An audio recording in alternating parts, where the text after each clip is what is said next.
চমকে গেলেন দেখছি। না না, কিছু না।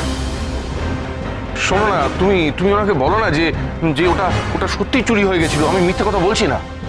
দেখুন মিসেস মুখার্জি, উনি আর কি সত্যি মিথ্যে বলেছেন আমি জানি না, কিন্তু পিস্তলটা এই ঘর থেকেই চুরি হয়েছে।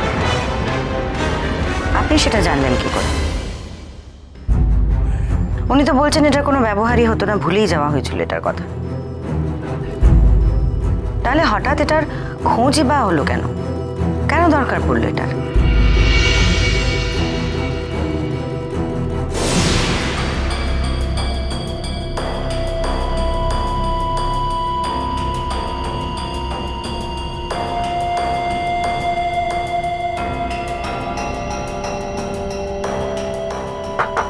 আসতে পারি?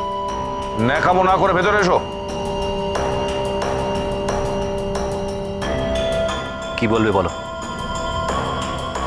কি বলবো সেটা বুঝতে পারছো না? আমি তো অন্তত বুঝতে পারছি না। এটা কতদিনের প্ল্যান? এই যে বাড়িতে গ্যারেজ হয়েছ, ওদিকে কি সব তেল ফুরিয়ে গেছে নাকি? আর কতদিন গ্যারেজে থাকা হবে? তুমি কি এটা জানতে চাইছো যে আমি কবে এই বাড়ি থেকে যাব? এক্স্যাক্টলি সব। দাদা, হেল্প উইথ ইওর দাদা। কে ভাই, কে দাদা? হ্যাঁ, কোথা থেকে উড়ে এসে জুড়ে পড়েছে? কি মতলব তো? প্রপার্টি চাই, সম্পত্তির ভাগ চাই। কেন ভয় পেয়ে গেলে? তোমার ভাগ কমে গেল বলে? এই, চালাকি করার একদম চেষ্টা করবে না। হ্যাঁ, কি মতলব তোমার? কি চাই? সম্পত্তির ভাগ নেবে? কি যোগ্যতা আছে, কি অধিকার আছে? হ্যাঁ, এই প্রপার্টিতে তোমার কি কন্ট্রিবিউশন আছে? কন্ট্রিবিউশনের কথাই যদি তোলো, তাহলে তোমার কন্ট্রিবিউশনটা কি? মা আর তার নাতৃনা মিলে বিজনেস সামলাচ্ছে, এই ঘর সংসার সামলায় বৌদি। তুমি কোন কাজে আসো সেটা তো শুনি। Shut up! Just shut up! বৌদি, বৌদি তুমি ছিলে বলে আজ এই লোকটাকে আমি ছেড়ে দিলাম। ছোটবেলা থেকেই চিরকাল আমাকে হিংসা করে এসছে। যাকে আই ডোন্ট কেয়ার, একটা অপ্রয়োজনীয় ফালতু লোক। আগে নিজে গিয়ে আয়নায় নিজেকে দেখো যে তুমি কতটা যোগ্য, তারপর আমাকে কিছু বলতে আসবে।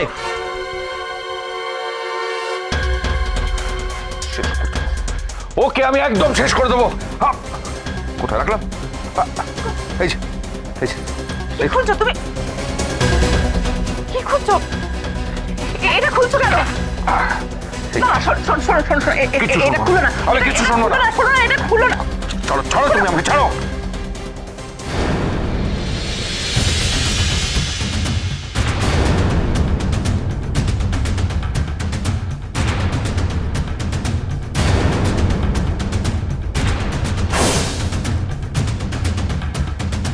আমার আমার পিস্তল কোথায় গেল?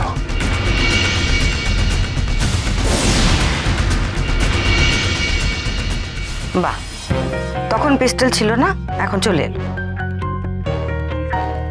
আর আপনি তো তখন ভাইকে মারতেই যাচ্ছিলেন, তখন মারেননি, পরে মেরেছেন। আর কৃষ্ণা দেবী, আপনার কথা বিশ্বাস করার মতো কারণ না। নিজের হাজবেন্ডকে বাঁচাতে মিথ্যে কথা বলা, এটা তো নতুন কিছু নয়। বা মিস্টার মিত্র, এটাও হতে পারে যে পুরো ব্যাপারটা আপনি আগে থেকেই সাজিয়ে রেখেছেন। পিস্তল সরিয়ে রেখেছিলেন যাতে কৃষ্ণার কাছে প্রমাণ করতে পারেন যে পিস্তল ছিল না, যাতে করে আজ এই কথাগুলো উনি আমাকে বলতে পারেন। সত্যি বলছি, আমি আমি এত কিছু করিনি, সত্যিই করিনি। তাহলে পিস্তলটা ফিরে এলো কি করে মিস্টার মিত্র? হেঁটে হেঁটে?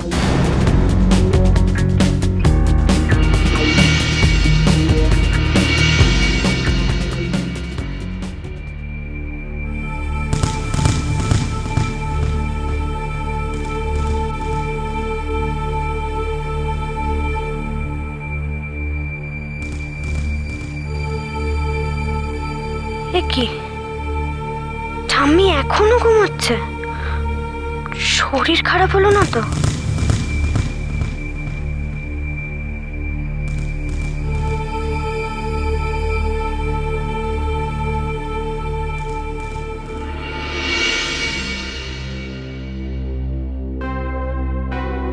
ঠাম্মি, ও ঠাম্মি,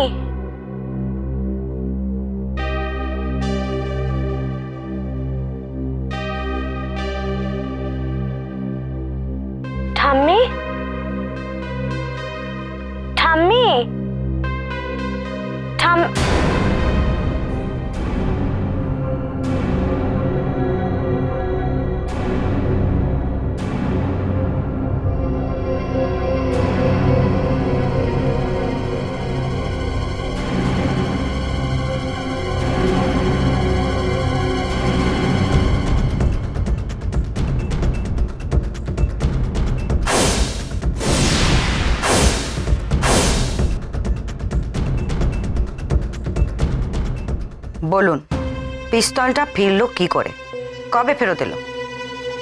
পূর্ণেন্দু খুন হওয়ার খবরটা পেয়ে আমার আমার কেমন একটা স্ট্রাইক করলো। তো আমি সে পিস্তলটা চেক করলাম, দেখলাম ওটা ওখানেই আছে, কিন্তু একটা গুলি কম ছিল, সেটা আমার নজরে এসেছিল। দেখুন মিস্টার মিত্র, আপনার এই গোটা গল্পটা বিশ্বাস করা খুব অসম্ভব, সেটা নিশ্চয়ই আপনিও বুঝতে পারছেন। আর তাই ওই পিস্তলটার ব্যাপারে এত সিক্রেটিভ হয়েছিলেন।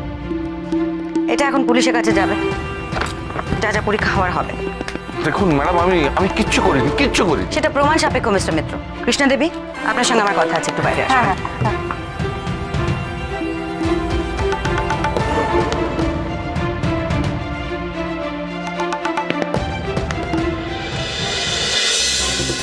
ঠাম্মি,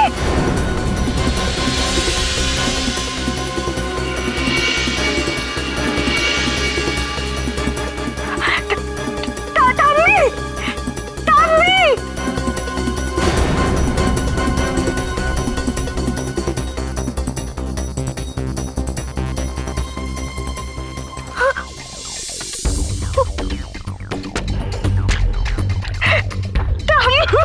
কি হয়েছে রঞ্জা?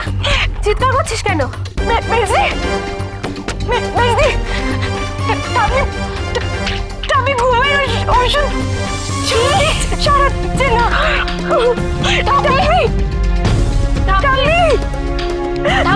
টামি, কি হয়েছে তোমার? টামি হলো না, টামি চোখ খুলো। টামি,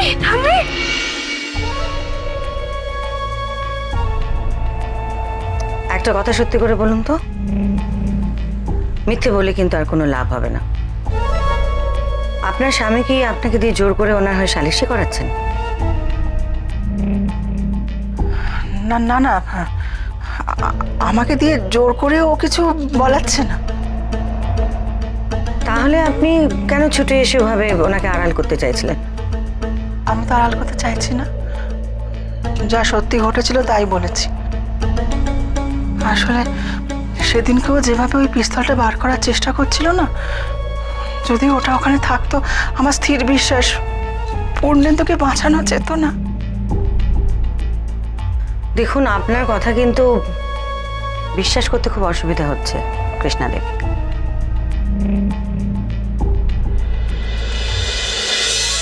দেখুন মিসেস মুখার্জি, আপনি বোধহয় ইতিমধ্যেই বুঝে গেছেন যে আমার স্বামীর সঙ্গে আমার সম্পর্কটা খুব একটা ভালো নয়।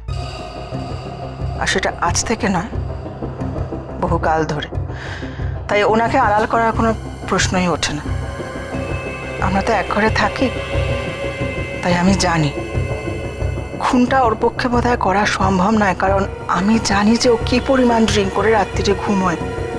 মাঝরাত্রিরে ওঠা ওর পক্ষে অসম্ভব। যদি সেই রাতে ড্রিঙ্ক না করে থাকে?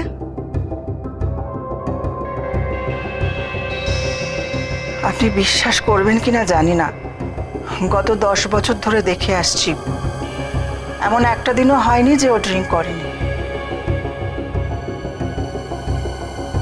তাহলে আপনার মেয়েরা কেন নিজের বাবাকে সন্দেহ করছে? আসলে মেয়েদের কাছে ওদের বাবা কোনোদিনই ভালোবাসার বা সম্মানের জায়গায় ছিল না। পূর্ণেন্দু সম্পর্কে ওর মনোভাব সবাই জানতো, তাই বাবার চাইতে মেয়েরা ঠাম্মাকেই বেশি পছন্দ করত।